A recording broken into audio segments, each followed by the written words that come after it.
Alright, magandang araw po sa inyong lahat mga ka-review at welcome back dito po sa ating munting channel Pinas News Review, kung saan re-reviewin po natin ang mga mahalagang balita dito sa Pilipinas. At eto na nga mga ka-review, no? Eto mula po sa Boss Balita TV. President BBM ginulat ng Israel, nagdeklara ng giyera, World War III. Nako po, delikado po ito mga ka-review. Binomba ng 5,000 missile na damay na Pinas. Yan. Damay na po ang Pinas mga ka-review dito sa kasi di ba may mga OFW tayong nasa Israel mga ka-review. Kaya po talagang damay po ang Pilipinas dito. Pero panoorin po natin kung ano po ang sinasabi niyang bakit nadamay ang Pilipinas. Ito po mga ka-review, sama-sama at sabay-sabay po natin pakinggan, panoorin at bigyan ng reaksyon ang balitang ito mula po kay Boss Balita TV. Nasa description po ang full video link ng balitang ito at i-subscribe niyo na po si Boss Balita TV. Ito na po.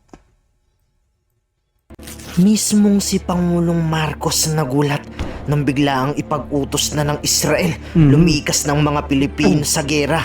Base sa balitang kumakalat, pinag-utos na ng Prime Minister Netanyahu lumikas sa mga Pilipino sa gera matapos magdeklara ng gera ang Israel kontra sa grupo ng Hamas. Kasunod ito ng ginawang pagpapasabog ng Hamas sa Gaza kung saan libo ang pumanaw, kaya gumanti ng pag-atake ang Israel para ubusin ang Hamas. Nagdeklara na si Israel Prime Minister Benjamin Netanyahu ng giyera laban po sa militanteng grupong Hamas na nagpasimula ng pambubomba at paglusob sa mga teritoryo ng Israel. Sa isang video statement, sinabi ni Netanyahu na pagbabayaran ng kaaway ang ginawa nilang pag-atake at sisiguraduhin nilang mananalo ang Israel sa laban. Sabado ng umaga na magpakawala ng rocket attacks ang Hamas mula sa Gaza City. Ayon naman sa Department of Migrant Workers at Department of Foreign Affairs, wala pang Pilipinong nasaktan sa gulo. Pinapayuhan naman ng embahada ng Pilipinas. So buti naman po, no? At wala pa pong Pilipinong nasaktan, na wala pang Pilipinong nasugatan or something na apektado talaga mga ka-review dito sa sa gerang ito. So good news po yan mga ka-review. Lugar doon na malapit sa Gaza Strip. At alam naman natin na yung Hamas ay nandoon sa Gaza Strip. At meron na tayong mga namomonitor na ina-account natin na mga Pilipino, mga OFWs na nandoon. At patuloy lang ang effort natin, Sir Danny. We're talking to many of them and mga relatives nila, at isa-isa nating na-account sila.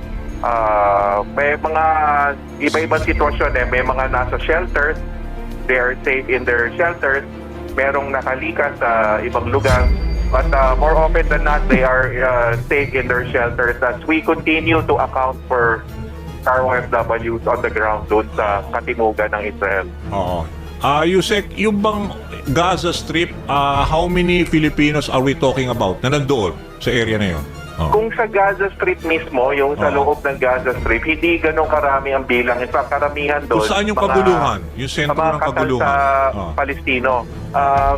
Yung sa labas ng Gaza Strip ay at the very least, we are monitoring around 20 na mga pinakausap natin yung OFWs mismo at ang mga pamilya nila. At and of course this is a ongoing process, no? So within the day we could have more OFWs and their relatives na magta-touch base sa atin.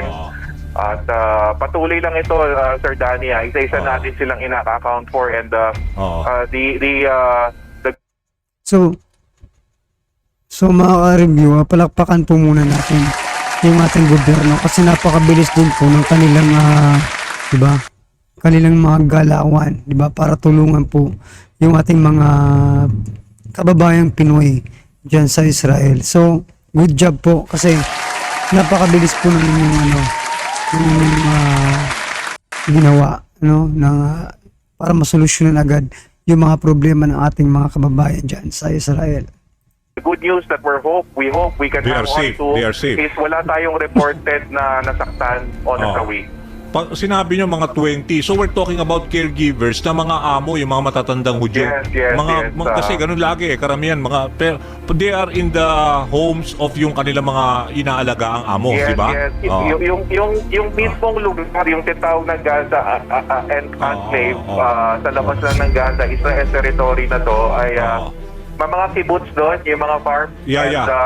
Nandun yung mga, di ba, parang sort of naikot ko na yun community na rin yan eh. Oo. So, yung mga agricultural communities doon. So, yun, may mga caregivers doon at yun nga, tuloy ang ating pagmamanman at pagmamonitor sa sitwasyon nila. Meron bang nagpapaabot sa inyo o feedback kayo na re-receive sa mga mga kababayan doon ng mga caregivers na threatened sila, they want to be para somehow magpaalis doon or palipat sa ibang mas safer, or kasi parang umaasa rin sila doon sa kasi kailangan iligtas din nila yung employer nila, yung amo nila depende sa mga dependents no, di ba? Ang advice ngayon ng Israeli government ay may mga shelters, stay put, no? Hindi pa safe yung second option, which is transport, evacuation. Walang ganun. To another place. Kasi in the area itself, may mga shelters, no? So, yun muna ang primary option ngayon. And as I said, doon natin nakikita yung karamihan ng mga na-account for natin. I see. So, for now, ano ho bang ngayon latest na sitwasyon ngayon doon? Medyo nag-intensify ba ang operation ng Hamas or somehow nag-cool off ba? Well, we will rely on the DFA on the actual situation on the ground, pero alam namin ay yung IDF, yung Defense Forces ng Israel are currently undertaking yung operations nila. To either from their point of view to counter the Hamas offensive. Siya nga po mga ka-review, no, kung ganyan po kagulo kapag may gera, no, mga ka-review, isipin nyo na lang kung magkakaroon po ng gera ang China at saka Pilipinas, ganito po ang magiging sitwasyon natin, mga ka-review. Napakahirap po, no? Kasi tingnan nyo, nagkakala, sabi ng sa balita, no? May nabasa tayo kanina na yung grabe po yung patay nila noon, di ba? Kasi gera talaga yan, eh. War, digmaan. Siyempre maraming patay yan. So, isipin nyo na lang po kung yun po ang mangyayari dito sa Pilipinas at saka China, wag naman po sana, no? Kasi, nako, diba? Marami po ang madadamay. Buti kung sila-sila lang yan. Buong bansa yan, mga ka-review. Dito nga mga ka-review sa Israel, kahit nga OFW, nahihirapan din, diba? Hindi na yan sila kasali dapat sa Pero nandiyan kasi sila. Diba? Napakahirap po ng pag nagkaroon po ng gera. Kaya sana wag talaga, diba? Sa Pilipinas, wag magkagera, mga ka-review. So, kayo mga ka-review, na-imagine nyo ba kung magiging ganito yung Israel at saka Pilipinas, mga ka-review? For example lang, wag naman sana, no? Kasi hindi talaga natin kakayanin, mga ka-review. Bukod sa hindi natin kakayanin, kawawa po yung mga bata, no? At saka tayo, kawawa rin tayo kasi nandito tayo sa Pilipinas, diba? Anong malay natin kung pati lugar natin ibubumbahin na pala. Kaya wag naman po sana magkagera. Pero dito sa Israel, no, nagkagera sa kanila. Gera na talaga, mga ka-review, kasi nagliliparan na. Meron yung lang mga ganun yun ang pagkakalam missile. ko, no, Sir Danny. But of course, I will leave the finer points, the details to the DFA. Alam ko kasi, Yusek, when I was there noon, alam ko pag may mga pinapakawalan ng mga missile ang Hamas, parang yung Patriot missile, may mga nag-i-intercept sila na-intercept ng Israeli Defense Forces Ewan ko anong tawag nila ngayon dun sa mechanism na yun. Pero so, ibig sabihin kahit magpakawala, hindi ibig sabihin babagsak yun talaga dun sa designated na target. Ibig sabihin na Pero mga ka-review, kahit hindi yung bumagsak, doon sa location na, di ba, bumbahin sana nila.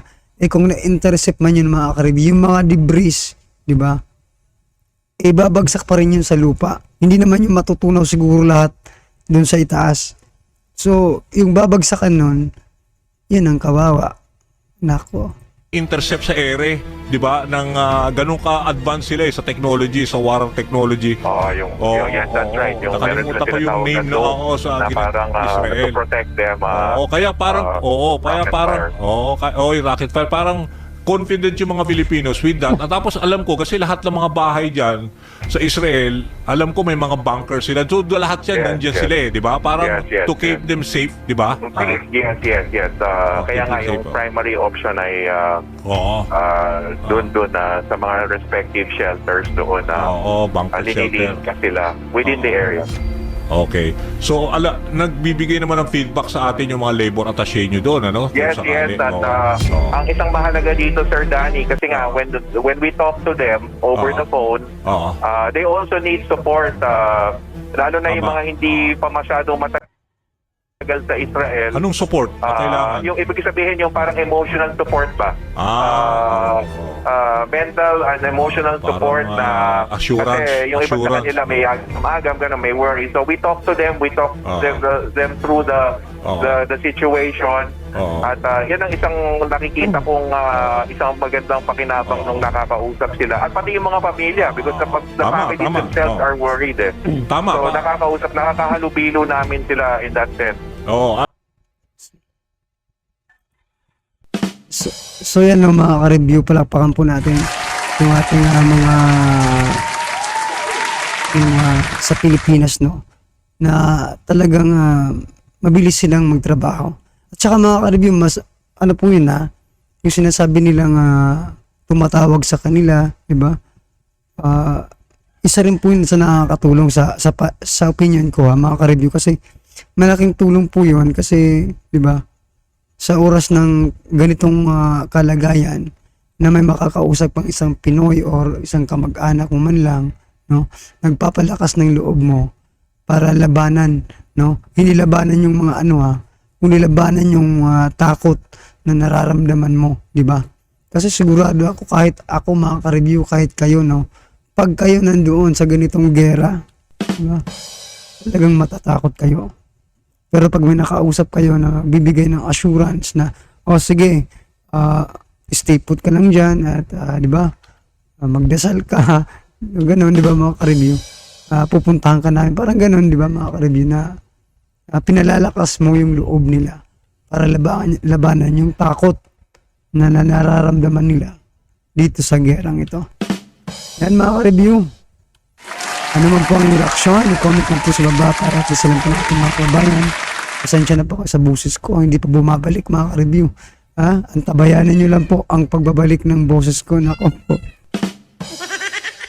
Hindi pa rin bumabalik. Sakit pa rin sa lalamunan, pero okay lang yan. Pahit lang tayo. Ayan mga ka-review. Kung di ka pa po nakapag-subscribe dito po sa ating munting channel, please don't forget to subscribe. At i-click na rin po ang bell notification para updated po kayo sa lahat ng ina-upload sa ating reaction video. At yan mga ka-review, huwag niyong kalimutang i-subscribe si Boss Balita TV at i-like na rin po ang kanyang video ng mga ka-review. Yan, puntahan niyo na po, nasa description po ang full video link ng balitang ito. Maraming salamat po. Like and share mga ka-review para mas marami pa pong mga kababayan natin sa ibang bansa ang makapanood ng makabuluhang balitang ito. Maraming salamat po.